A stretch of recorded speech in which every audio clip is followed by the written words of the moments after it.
So hey guys, new voice here. So आज भी मेरे पास बहुत सारे अपडेट्स हैं पूरे यूट्यूब कम्युनिटी से रिलेटेड। वीडियो पूरा एंड तक ज़रूर से देखना।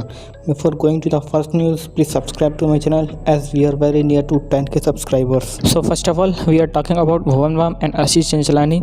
सो गाइस, जैसा कि आप लोगों को पता होगा कि भुवन बाम एंड आशीष चंचलानी ने हेमकुंड फाउंडेशन को प्रमोट किया था कि आपको वहाँ डोनेशन करना चाहिए। ये फाउंडेशन नीडी पीपल की हेल्प कर रहा था एंड बहुत सारे लोगों ने इस फाउंडेशन में डोनेट भी किया था। सो बेसिकली इससे रिलेटेड बेशराम अक्की ने हेमकुंड फाउंडेशन, आशीष चंचलानी एंड भुवन बाम को एक्सपोज करते हुए वीडियो अपलोड किया है by the title donation scam expose. And उस वीडियो में क्या कहा, मैं आपको उसका छोटा सा क्लिप दिखा देता हूँ। हेमकुंड फाउंडेशन उन रोहिंग्या को सपोर्ट करने की बात करता है जिन्होंने हिंदुओं का कत्लेआम किया था। ये रहा प्रूफ, ये रहा आर्टिकल। अगर आपको विश्वास ना हो तो गूगल पे जाकर आप खुद भी चेकआउट कर सकते हो। और आपको पता है रोहिंग्या आतंकवादियों को सपोर्ट करने वाले इस हेमकुंड फाउंडेशन के ओनर का सबसे खास दोस्त कौन है? हमारे भुवन भैया। अब तक एनआरसी के बारे में जान ही गए हो तुम लोग। एनआरसी एक ऐसा कानून था जहां पर पाकिस्तान, अफगानिस्तान, बांग्लादेश से आए हुए हिंदू, सिख, बौद्ध, जैन, ईसाई, पारसी, इन सबको इंडिया की नागरिकता देने के लिए ये कानून बनाया गया था, क्योंकि इन देशों में इन सबकी हालत कुत्तों से भी ज्यादा खराब हो गई थी। इन लोगों के साथ क्या क्या अत्याचार होते थे वो जानने के लिए आप यूट्यूब या फिर गूगल पे भी सर्च मार के देख सकते हो। लेकिन किसी ने भी इन शरणार्थियों को सपोर्ट देने की बात नहीं की, ना कि किसी बड़े क्रिएटर ने, ना ही किसी बड़े फाउंडेशन ने। लेकिन ये सारे बड़े क्रिएटर्स मिलकर कोरोना के नाम पर तुमसे डोनेशन करवाकर ये सारी फंडिंग का यूज रोहिंग्याओं को सपोर्ट करने के लिए कर रहे हैं। क्योंकि ये लोग तुम्हें डायरेक्टली तो रोहिंग्या को सपोर्ट करने के लिए नहीं कह सकते ना, क्योंकि तुम लोग चूती हो सकते हो, महाचूती है नहीं, जो आतंकवादियों को सपोर्ट करने के लिए डोनेशन कर। मिलकर पूरी तरह से एंटी नेशनल काम किया है। तभी तो मेरी लास्ट वीडियो देखने के बाद किसी ने मुझे रिप्लाई नहीं दिया। जी हाँ, मेरी वीडियो आशीष चंचलानी ने भी देखी, पीपोई ने भी देखी और भुवन बाम ने भी देखी। तभी तो भुवन बाम के मैनेजर का डीएम आया था मुझे। बाकी ने देखी या नहीं देखी मैं श्योर नहीं हूँ, लेकिन शायद देखी होगी। लेकिन इनमें से किसी ने भी मेरे वीडियो का रिप्लाई नहीं दिया। And guys, one more interesting thing about Hemkund foundation is that कि जो हेमकुंड फाउंडेशन था उसको कुछ लोगों ने मिलकर तोड़ दिया। एंड इस पर रिएक्ट करते हुए सुभाष फुकिन, जो कि PRO हैं गुड़गांव पुलिस के, एंड उन्होंने कहा कि वो इस मैटर पे जल्दी ही इंक्वायरी कंडक्ट करेंगे। एंड उन्होंने बताया कि land owner and Hemkund foundation के बीच में वर्बल एग्रीमेंट हुआ था काम करने का। एंड उस एग्रीमेंट में ये था कि लैंड ओनर की जगह खाली पड़ी थी तो उसने हेमकुंड फाउंडेशन को दे दी थी, क्योंकि हेमकुंड फाउंडेशन हेल्प कर रहा था वहाँ के लोगों की एंड पेशेंट्स की। एंड जब वहाँ पे कोई पेशेंट नहीं था तो लैंड ओनर ने जगह खाली करने के लिए बोला था। And one more interesting thing is that कि जो लैंड ओनर है एंड हेमकुंड फाउंडेशन के मैनेजर हैं, उनका इंटरव्यू आया है हिंद वॉरियर यूट्यूब चैनल पर। तो मैं उनका छोटा छोटा क्लिप आपको दिखा देता हूँ। पहले लैंड ओनर ने क्या कहा एंड उसके बाद हेमकुंड फाउंडेशन के मैनेजर ने क्या कहा। नमस्कार सर, मैं आपका नाम जानना चाहूँगी।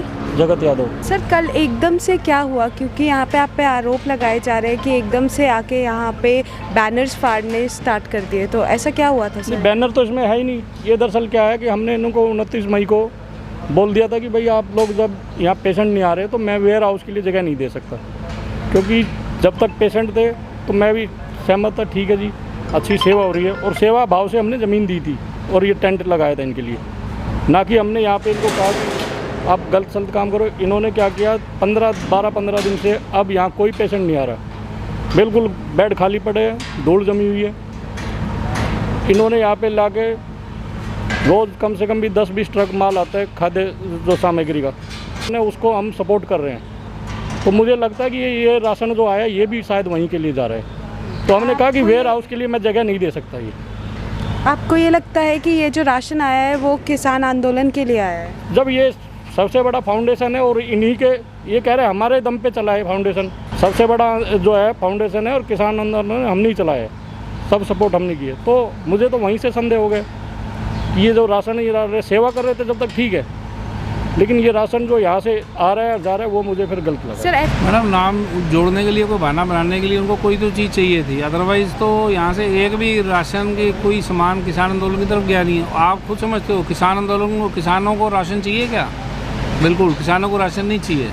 किसान अपनी डिमांड के लिए खड़े हैं, राशन उनके पास पीछे ट्रॉलियों से भर भर के ही आता है। हमारे राशन की ज़रूरत नहीं है। ये तो हम जो साइडों के ऊपर भूखे लोग बैठे हुए हैं, अपना आप रात को भी चले जाओ इधर सिकंदरपुर के नीचे, हमारे अपना वॉलंटियर वहाँ भी खाना खिला के आते हैं, ठीक है ना। और जितने गांव हैं सारे गांवों की तरफ हम राशन को भिजवा रहे हैं, किटें भेज रहे हैं। हमने उत्तराखंड भेजी हैं और देहरादून रात को गया ट्रक, श्री गंगानगर रात को गया, उसके सराउंडिंग में सब जगह बांट रहे हैं। एंड गाइज इस पे आप लोगों का क्या कहना है मुझे कमेंट सेक्शन में ज़रूर बताएं। एंड अगर आपको फुल इंटरव्यू देखना हो तो लिंक डिस्क्रिप्शन में आप वहां जाकर देख सकते हो। तो गाइज चलते हैं अपनी नेक्स्ट अपडेट की तरफ, जो कि है जीतू जान यूट्यूब चैनल के बारे में, जिसका ऑलमोस्ट 3 लाख सब्सक्राइबर्स हैं। सो अभी इनको अरेस्ट कर लिया गया है। सो बेसिकली होता यह है कि उनकी वाइफ है जो कोमल अग्रवाल, उनकी डेड बॉडी सीलिंग फैन पर लटकी हुई मिली थी। इनिशियली पुलिस ने सुसाइड का केस दर्ज कर लिया था, बट उनकी फैमिली के बार बार कहने पर पुलिस ने धारा 304, 323, 306 एंड 506 का मुकदमा उनके ऊपर दर्ज किया है। तो गाइस चलते हैं अपनी नेक्स्ट अपडेट की तरफ। तो गाइस कुछ टाइम पहले ओप्पो का फ़ोन ब्लास्ट हो गया था एक भाई की पॉकेट में जब वो रिक्शा ड्राइव कर रहे थे, एंड इसकी वजह से उनका रिक्शा भी पलट गया था। तो इस पे हितेश भाई मीन्स टेक्निकल दोस्त ने वीडियो अपलोड किया था अपने चैनल पे ओप्पो को टैग करते हुए, एंड फाइनली वो बात ओप्पो तक पहुंची। फिर उसके बाद ओप्पो के एम्प्लॉयज़ ने विजिट किया उनके घर पे, एंड उसके बाद उन्हें एक न्यू ओप्पो का फ़ोन दिया एंड कुछ पैसे भी दिए। पैसे तो मुझे नहीं पता कितने दिए, बट मैं आपको उनका थोड़ा सा भी क्लिप दिखा देता हूँ। सबसे पहले हमारे देखने वाले आपसे बस इतना ही जानना चाहते हैं कि कंपनी जो भी आपके साथ जो भी ये दुर्घटना घटी है, तो कंपनी ने आपको इसके बदले आपको जो दिया है वो कुछ दिया है कि नहीं दिया है? जी, पहले तो मैं आपका और तुषार भाई का शुक्रिया अदा करना चाहता हूँ, जिसकी वजह से मेरे को कंपनी से मुलाकात हुई। नहीं, मैं शायद कंपनी वालों से बात भी नहीं कर पाता। और उसके बाद जो उन्होंने एक्शन लिया, सारा कुछ किया, उन जिन लोगों ने जो व्यूज़ है हमारे है ना, जिन्होंने मुझे देखे आगे लाइक किया या जो भी किया, ओप्पो कंपनी को टैग किया, उन्होंने जो देखा और बोला, तो कंपनी ने थोड़ा सा सुना मेरे बारे में भी, और मेरे को जो मुआवजा उनको देना था मेरे लिए कम से कम 150-2 महीने कट जाएंगे, इतना उन्होंने मुझे मुआवजा भी दे दिया। और प्लस जो मेरा फ़ोन फटा था जी, और उसके रिप्लेसमेंट में मुझे फ़ोन भी देके गए हैं। वो फोन मैंने अभी देखा था। हाँ, ये रखा हुआ है, अभी मैंने ओपन नहीं किया है। ये नया फोन दिया है, बस न्यू अभी तुम्हारे फटे ना ये चलो खैर, वो तो मिलियन में एक आध होता है। तो आज की वीडियो यही एंड करते हैं, मिलते हैं नेक्स्ट वीडियो में न्यू अपडेट के साथ। सो तब तक के लिए पियो पेप्सी जियो सेक्सी।